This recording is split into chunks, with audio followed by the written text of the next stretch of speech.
My name is Simon, and Danila is also joining me here, and we work for Recorded Future, and we're part of this Swedish language data lab. And we're going to talk a little bit about our contributions to this project. For a little background, so at Recorded Future, we work with the threat intelligence, and we do this by collecting a vast amount of data from all types of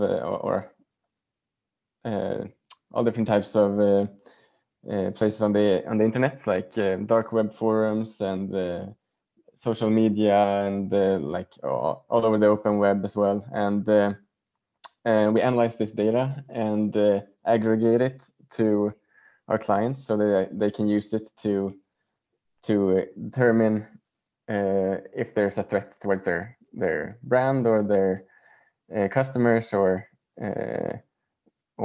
anything that's a threat in their interest, I guess.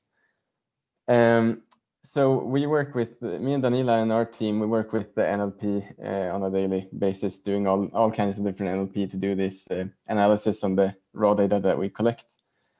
And our parts of the Swedish language data lab has been to develop Swedish models for two different types of tasks.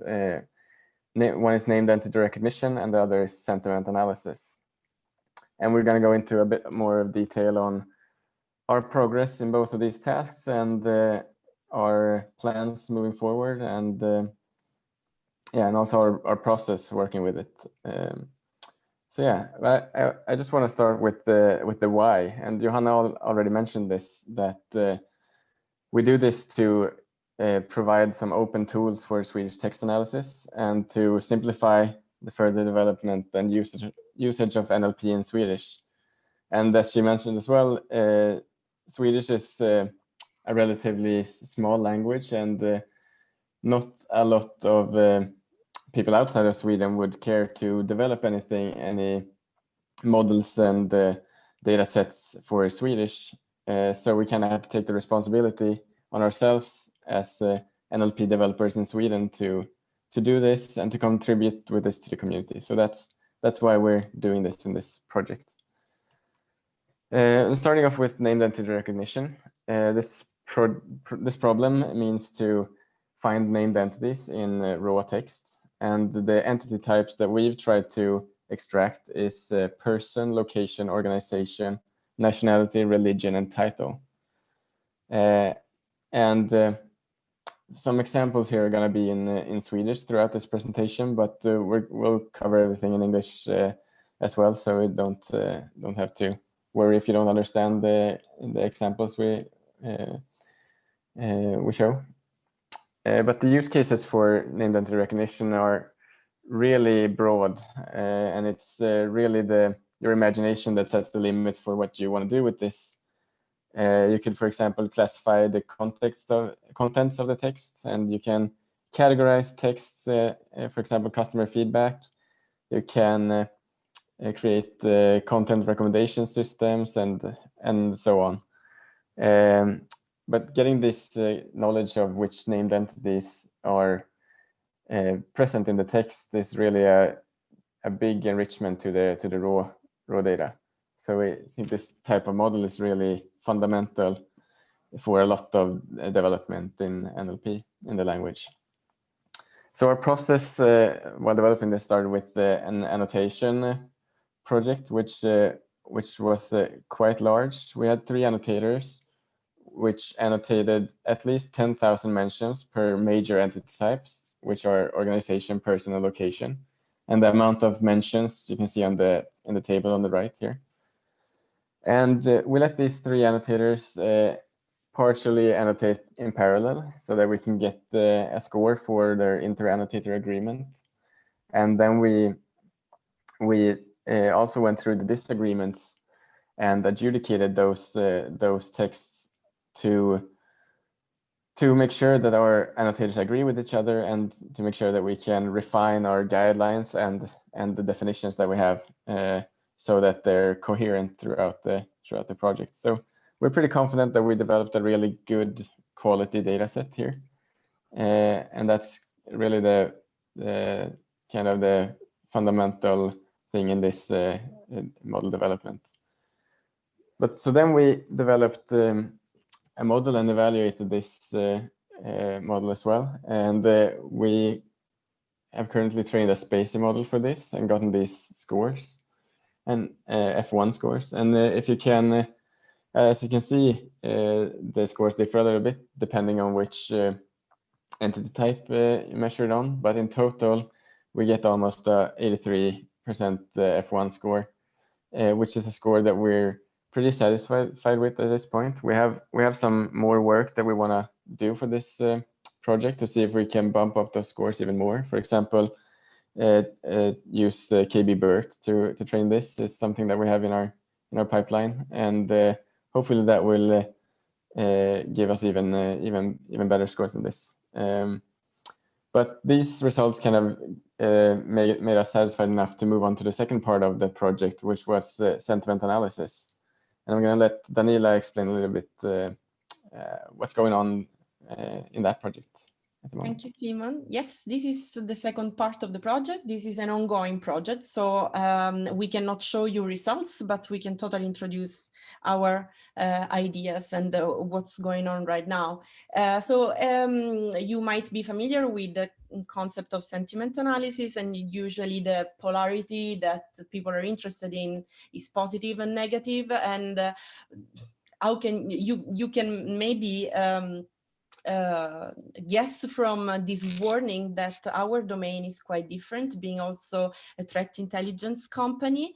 So please forgive the explicit language, but we you can proceed, Simon.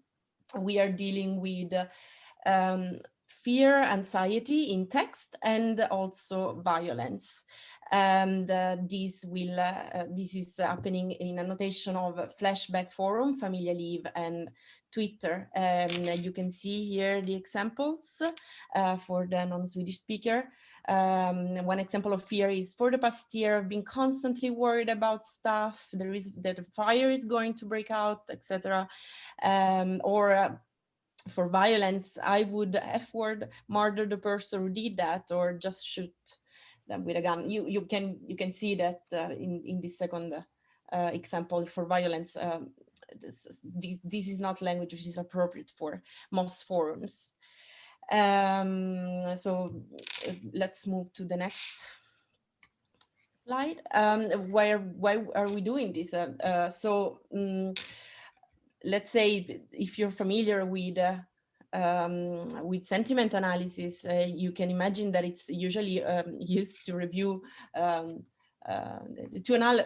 analyze reviews and opinion analysis. And in this case, in this also specific moment, actually, in history, the consequences of fear in population can be alarming, and some companies and institutions might be interested in analyzing it, especially combining this information with a targeted analysis, and I will talk about that briefly, but also in order to monitor inappropriate language, as I was mentioning before, and my favorite use case, if we manage to get a violence detector, police can really detect escalating threat levels, and this would be really cool. So irony. So one of the levels of the difficulty of this project, as every project that deals with the sentiment analysis, is irony. Most people, many times on forums, people don't really mean what they say, and sarcasm can really mess up, can turn upside down, basically, the sentiment. And here you can see two examples. We are not really sure that this would help the classification. We are also not sure what to do with these ironic statements, although we are collecting them with this special label. Finally, let me very quickly talk to you about the target that we the target label that we are adding to our data and how we want to use it. So let's see the example here. So I consider very worrying that they've announced so many layoffs at Volvo, as the personal service in particular is very appreciated. So if we ask the annotators to label the target, this will probably be the beginning of the sentence. Because it's the fact that Volvo is laying off many people that is worrying the people. But what would be cool would be to apply our named entity recognition to our target labels. And in that case, we would highlight just the company entity, the name if it's needed, depends on the use case really. We might want to mask it even. But in that case, you might say that Volvo is not really the target of the fear, but it's really the most interesting entity present there. So this is what we would like to achieve in the end. And this is it.